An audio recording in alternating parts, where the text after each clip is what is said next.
Fellas, I don't think we realize how big of a change our sandbox is about to receive. Bungie released a developer insight blog here recently covering these sandbox changes. The big one being the long-awaited changes to Rangefinder and how zoom affects the range of our weapons. Essentially, guys, zoom is no longer going to affect our weapons' damage falloff, and our different primary weapon types will be getting new damage falloff start distances depending on their range stats. You can actually see these changes depicted on this chart right here. The main thing is here, guys, the scale is going to tie to just the range stat and no longer zoom. Now keep in mind, this is a foundational shift. Zoom has been one of the most influential stats of all of our weapons since Destiny 1. Rangefinder, it too has been one of the most influential traits on all of our weapons since Destiny 1 as well. Now these things are changing. We're decoupling away from zoom. Rangefinder is getting a nerf, and the floors and ceilings of these weapons are changing, some of them quite drastically. This is a change, in my opinion, just as big as airborne effectiveness, maybe even bigger. Now, Bungie did leave us with a note stating that they hand-tuned a small list of exotics and all special weapons with the intention of keeping them near where they are in the live game, and that they don't expect these values to be final, meaning that some of the weapons we cover today may not be getting as much of a change as we may think. But regardless, fellas, we want to talk about the weapons that we think are going to drastically change for the better next season. Starting with Sidearms. Currently right now, at their base zoom of 12, Sidearms' current damage falloff starts at 13.2 meters at 0 range and 16.8 meters at 100 range. Now Rangefinder of course extends this, the floor going up to 14.3 at 0 range and 18.2 at 100 range. But come next season, Sidearms and their new damage falloff will start at 13.2 meters at 0, but at 100 range, their new damage fall off will begin around 18 meters. This is a very big bump, guys, in the ceiling, albeit not much for the floor though. Now what this really means is that next season, high range sidearms will scale even harder than those on the lower end, having essentially the current rangefinder levels of damage fall off distance. And even then, lower range sidearms aren't out of luck. Even though the fall off floor isn't being changed, because of that ceiling being increased, the jump here in range will be steeper. Now in terms of exotic sidearms, there are multiple that are going to be able to take advantage of this. Trespasser, Devil's Ruin, Rat King, Final Warning, Cryosthesia. Granted, none of them really have crazy high range stats, but all of them will be benefiting from this small bump in range compared to what they have currently. Now, upon hearing these changes, the sidearm that has us most excited is Traveler's Chosen. Put it simply, Traveler's Chosen is an extremely formidable sidearm. Its exotic perk is great for neutral game abilities. It's a stat monster, has a respectable range of 85, boasting an optimal range of a little over 16.5 meters. That, of course, is going to scale even higher next season. Like, imagine if Traveler's Chosen had Rangefinder. Well, that's essentially what it's going to have next season without actually altering the zoom. This is just a flat bump to range. Now, another weapon we have to bring up, because there's going to be some questions about it. What about Forerunner? Now, Bungie stated before that they are going to be hand-tuning every special weapon to keep them closer to how they were today. Now, we assume that this includes Forerunner. Granted, Forerunner is already like a scout rifle, but it does run into damage fall off. But we can assume that its range will pretty much be the same next season. And honestly, guys, when I look at this, it could go either way. The zoom here on Forerunner is 20, which is much higher than other sidearms. And considering it's a sidearm that's also a special weapon, if Bungie doesn't hand tune this, it can either end up buffing the weapon or actually nerfing it. It is definitely a weapon we're going to be doing pre and post testing on. Now, moving on to SMGs. Lots of questions around SMGs, most notably because Immortal is getting two major things nerfed on it, which by the way has been the most dominant SMG over the past 2 seasons. Currently though, the damage fall off for our SMGs at 0 range starts at 12.6 meters, and this is at base, and 13.86 meters with Rangefinder, but at 100 range, its ceiling goes up to 22.4 meters at base and 24.64 meters with Rangefinder. Now this is all being measured using the base SMG zoom stats of 13. After the changes next season though, their fall off at 0 range will be boosted over that of the current Rangefinders at 14.42 meters, and their fall off at 100 range will be slightly over the current base, but slightly under the current Rangefinder base at 23.52 meters. Now, while this does sound like a nice buff to all of our exotic SMGs, since none of them currently have things like Rangefinder, Huckleberry, Teraba, and Manicore might actually be seeing a nerf due to them having a base zoom stat of 15, which is 2 over the base zoom stat of 13. Again, zoom will no longer longer affect damage fall off. Hence why when Bungie was talking about this update, they mentioned the word range compression. Now, what we are hoping is that base fall off buffs will equal it out. And again, only time will tell. Now, some interesting ones though that I'm keeping an eye on. This one might surprise you, but Osteostriga. Osteo's a strange one. It has a zoom of 13, but you can max out its range at 100. It also has tracking routes. You can actually track even outside of its range. Again, I'm gonna have to do pre and post testing of Osteo to just see where it fits going into next season. But we're bringing this one up because it is an oddball exotic. Now, another exotic SMG that actually has great stats is Wrist Runner. With this exotic catalyst, Wrist Runner has a total range stats of 80 with a zoom of only 13, and it can currently reach around 20 meters. Having that high of a range stat means that those range changes should give it a few extra meters of range, helping it to compete against other SMGs that have quite frankly been out competing Wrist Runner for so long. The main thing that's been holding Wrist Runner back has been its base zoom. Now, what about Immortal? Immortal's a weird one, guys, because Bungie has consistently nerfed it over and over. Rangefinder is going to be a huge blow to Immortal, which is why this past weekend, when everyone was farming for God rolls, I was telling folks to hedge themselves. Don't go for that Rangefinder roll. We're not saying that Rangefinder is going to be garbage next season, but in my opinion, there are going to be better options. Personally, considering this archetype, I feel like dynamic sway reduction is going to be the way to go. On top of that, target lock is getting nerfed. And I think this nerf to target lock is significant enough that you're not going to see any TTK changes at all. Look, the margin of error to actually drop optimal time to kill values with target lock currently is very slim. Based on max size for many of our weapons, whether it was Rufus or Immortal here, to proc target lock, whether it was enhanced target lock or base, you barely were able to squeeze out enough damage and enough shots to actually drop that time to kill. Will it help you in body shot TTK? Yeah, that's still good, but it will not help you in terms of optimal time to kills, which is what we're looking for. Personally, guys, I think Immortal is on its way out. We'll see what shakes out. Now, moving on to auto rifles. This is the one I'm most excited about. Auto rifles currently have the widest variance in available zoom values. Now, when Bungie revealed the numbers to us, they actually used the base zoom of 16 for the purposes of that chart. And currently at 0 range, an auto rifle's fall off will begin at 17.2 meters, which is base, and 18.92 meters with rangefinder. Now, at 100 range, this brought us up to 33.2 meters at base and 36.52 meters with rangefinder. Next season, though, auto rifles damage fall off will begin at 18.28 meters at 0 range, with a whopping 39.53 meters at 100 range. Now, while the base fall off range for low range autos will be getting a slight boost, that difference of over 6 meters at 100 range is massive. High range auto rifles are going to be extremely potent next season. Now, keep in mind, even our mid-range value auto rifles are going to be seeing some love from this, whether it's Sweet Business, Monte Carlo, Quicksilver Storm, Centrifuge, hell, even Cerberus +1, which funny enough, we just did a deep dive on, will all be feeling these changes. Now, I'm not saying we're going to be in a Cerberus +1 meta, but no lie, we're going to see how it shakes out. Now, the auto rifle that immediately stuck out to us is, of course, Suros Regime. Now, Suros is an animal in multiple forms. First up, you have spinning up, where holding down the trigger increases the rate of fire, and substantially so, guys. It amps up those RPMs quite fast. Now, it comes with the base zoom stat of 16, with a range stat of 55, allowing it to reach around 28.5 meters. Now, it's going to get a range bump here, and spinning up, by the way, can absolutely shred. But what's really interesting here is its dual speed receiver mode. This is essentially focused fire. When aiming down sights, the weapon's rate of fire slows while damage increases. Now, this has actually been buffed in the past, so much so that when we re-reviewed it, dude, I was blown away with Suros Regime in its focus fire dual speed receiver form. Just selecting this option adds an intrinsic 30 range. Now, it also increases our zoom, bringing its range stat up to a whopping 85 and a zoom stat up to 19, allowing Suros here to hit up to 38.5 meters without damage fall off. The question is this actually going to be a nerf, considering dual speed receiver affects our zoom stat? Now, this is exactly why we have to do pre and post testing, because based on what we're seeing here, dual speed receiver might be getting a nerf.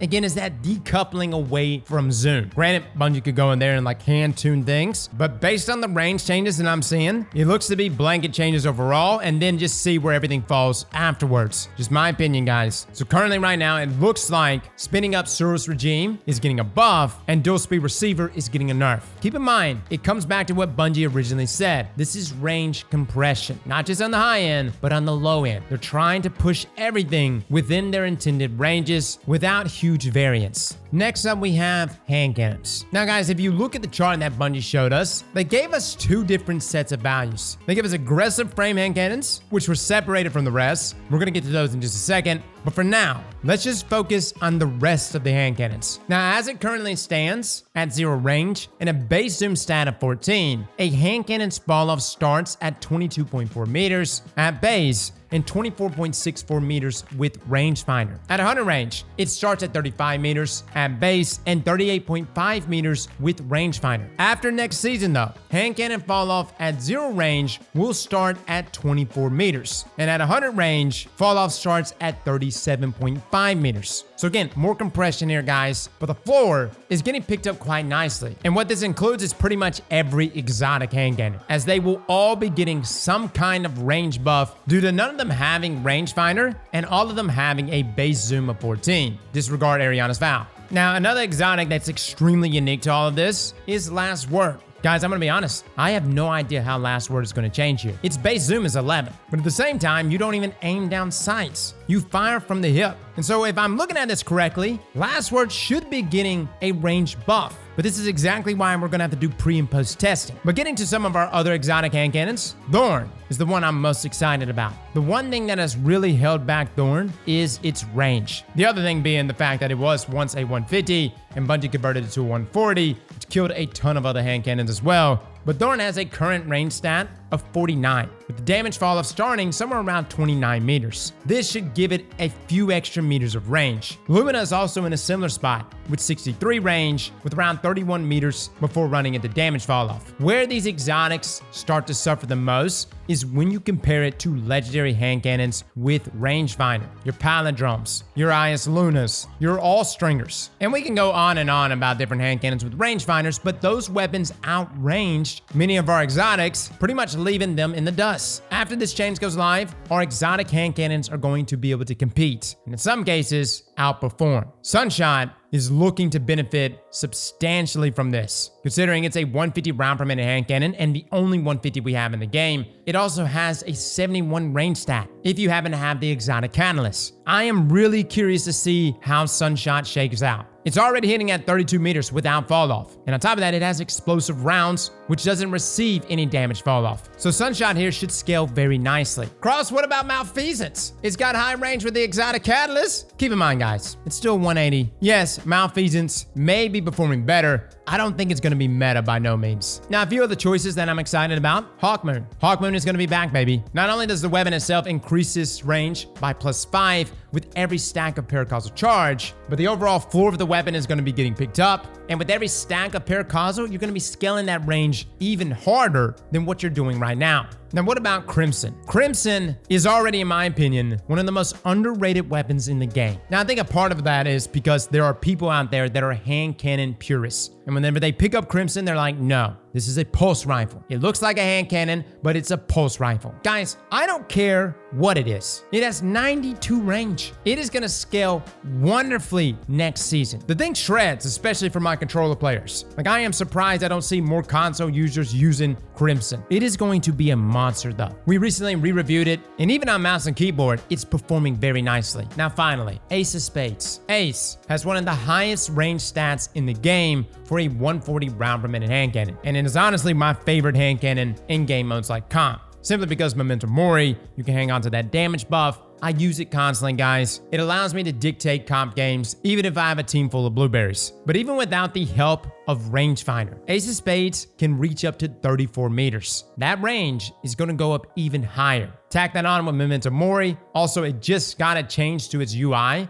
so you can actually see the shots underneath the reticle, how many Memento Mori shots you have. Ace of Spades is going to continue to dominate even more so next season. It may actually be like the undisputed king of 140s. Now for aggressive hand cannons. Bungie gave us different values for aggressives, which are 120s. Currently at 0 range, their fall off starts at 25.2 meters. And this is at base and 27.72 meters with Rangefinder. At 100 range, fall off starts at 39.2 meters at base and 43.12 meters with Rangefinder. Now after the patch goes live, the new base range for aggressives will be 27 meters. So a very nice bump here on the floor. And this is at 0 range. But compression again, guys, 40.5 meters at 100 range, which is still a hell of a lot of range. Now, there is only one exotic aggressive that's really going to benefit from this, and that is Sturm. With its exotic catalyst, Sturm gets up to 90 range, hitting out around 38 meters without fall off. With these changes, of course, Sturm's going to be getting around 39,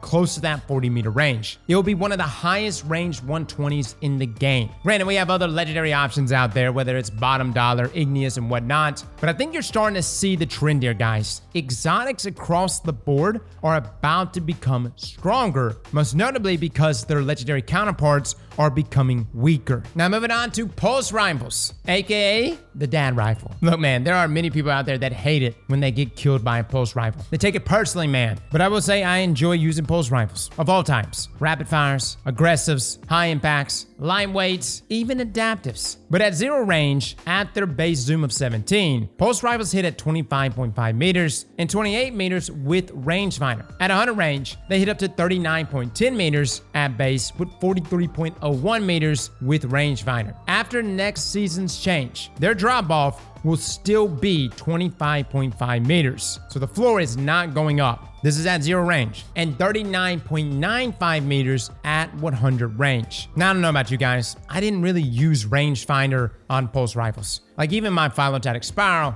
Head Seeker, Keep Away, that's what I use. Keep Away boosting that range stat. But just about every pulse rifle we have reviewed, none of them had rangefinder, outside of maybe BXR. Which, by the way, BXR is going to be a weird one. Its zoom status is completely different from everything else. When it comes to the BXR Battler, we are going to have to do pre and post testing because I just don't know how that one's going to shake out. But everything else is pretty much going to be the same. The thing that's going to hit pulse rifles the hardest is the upcoming nerf to high impact pulses. On top of that, No Time to Explain is being targeted for another nerf, which is going to be the mid-season balance update, bringing the range of No Time to Explain down from 80 to now 70. The needle on pulse rifles, guys, really is not going to move that much. The pulse rifles that are going to get hurt the most, though, in my opinion, are probably going to be the BXR and any type of high zoom pulse rifle that you may have. Like if you have like an Einstein D, and I know there are some people out there that rock that pulse rifle, and that pulse rifle actually has insane range. It's got things like rangefinder. It has scopes that boost the zoom substantially. And if you had like the God Roll Einstein D, you could reach up to almost 62 meters with that pulse rifle. It's quite nuts. But of course, that's gonna get killed. Last Perdition. If I got any people that hung on to a God Roll Last Perdition, you had different Suro scopes that affected the zoom. Again, if you had something crazy, like the SRO 52 Ocular with max range and rangefinder, you could reach up to almost 56 meters. Again,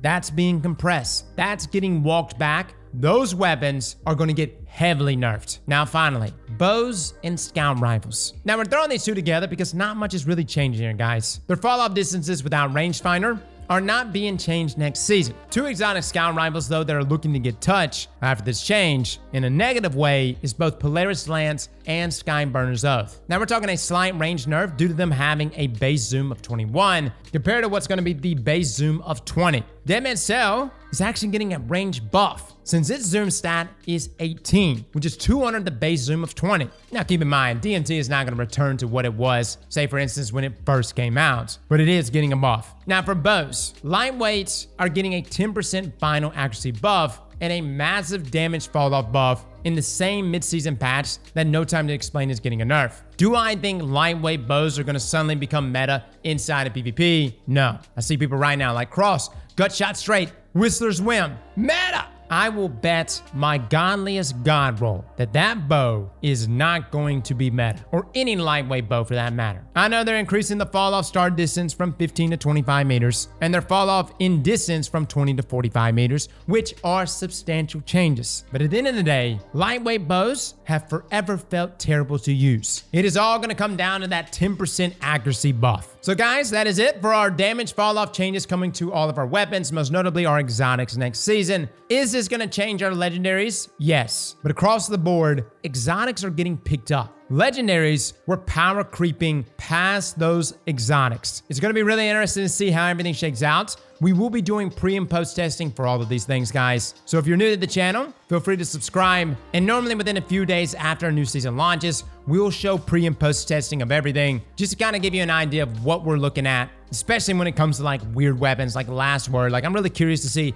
how does Last Word look like after these range changes? Where does the BXR fit in here? And then of course, our special weapons like Ariana's Vow, Forerunner, etc. Let me know in the comments below, guys, if we've missed anything. And also let me know in the comments below which one of these you're most excited for. Well, fellas and ladies, thank you all for coming and watching. And as always, slap that like button like your mama told you right.